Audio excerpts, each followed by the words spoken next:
L'ascension fulgurante et la chute brutale de FTX, histoire d'un empire de la crypto-monnaie. Bienvenue dans cette nouvelle vidéo.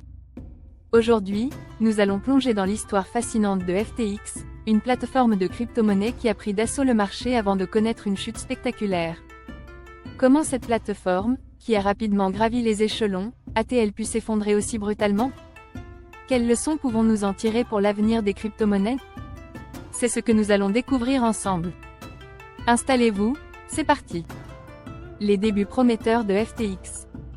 Tout commence en 2017 avec deux hommes, Sam Bankman-Fried, un ancien trader quantitatif chez Jane Street Capital, et Gary Wang, un ingénieur logiciel passé par Google. Bankman-Fried, souvent surnommé SBF, s'était déjà fait un nom en créant Alameda Research, une société de trading spécialisée dans les crypto-monnaies. Grâce à son expérience en arbitrage, il a rapidement compris les inefficacités des marchés crypto naissants. FTX, lancé officiellement en 2019, se distinguait immédiatement des autres plateformes de trading, grâce à sa proposition de valeur. Des produits dérivés novateurs comme des contrats à terme sur crypto-monnaies, des options, mais surtout, une offre unique. Les tokens à effet de levier, qui permettaient aux utilisateurs de multiplier leurs gains, ou leurs pertes, sans avoir à gérer des marges complexes. À l'époque, peu de plateformes offraient une telle flexibilité. FTX a rapidement gagné du terrain grâce à son interface conviviale, ses faibles frais de transaction, et surtout, son focus sur la communauté. Sam Bankman-Fried a su cultiver une image de dirigeant accessible et avant-gardiste, attirant ainsi des milliers d'utilisateurs. En 2020, la plateforme levait des fonds auprès d'investisseurs prestigieux tels que Binance et Sequoia Capital, consolidant sa place dans l'industrie. Il s'en est suivi une croissance fulgurante de FTX. L'une des clés de la croissance exponentielle de FTX était son agilité. En quelques mois seulement, la plateforme introduisait régulièrement de nouveaux produits, attirant à la fois les traders amateurs et les professionnels. La démocratisation des crypto-monnaies, particulièrement après le bull run de 2020, a également favorisé l'adoption massive de FTX. FTX ne s'est pas limitée à une croissance organique.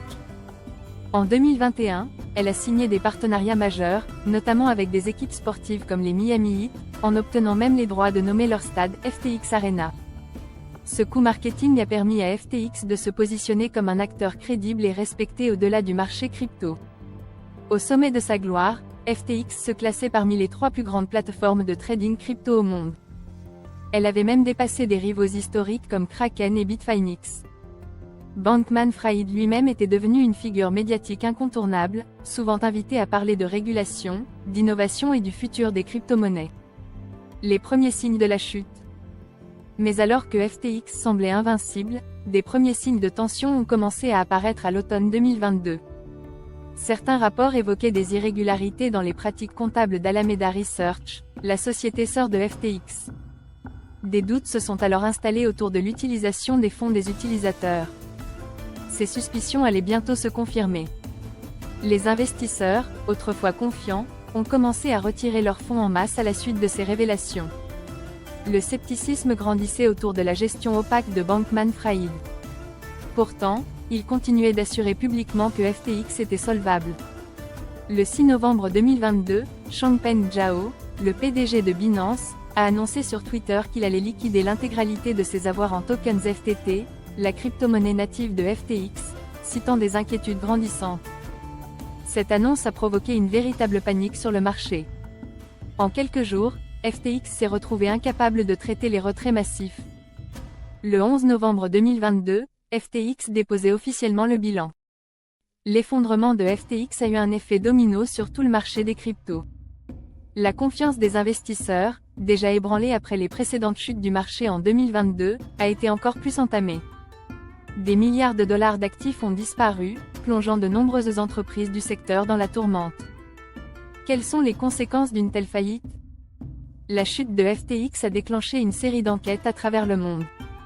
Aux États-Unis, Sam Bankman-Fried a été accusé de fraude financière massive, ayant utilisé les fonds des utilisateurs pour couvrir les pertes d'Alameda. D'autres dirigeants de FTX ont également été mis en cause. Des milliards de dollars sont encore manquants, et de nombreux utilisateurs sont en attente de remboursement. À ce jour, la plateforme est en liquidation, et il est peu probable que FTX puisse un jour renaître de ses cendres.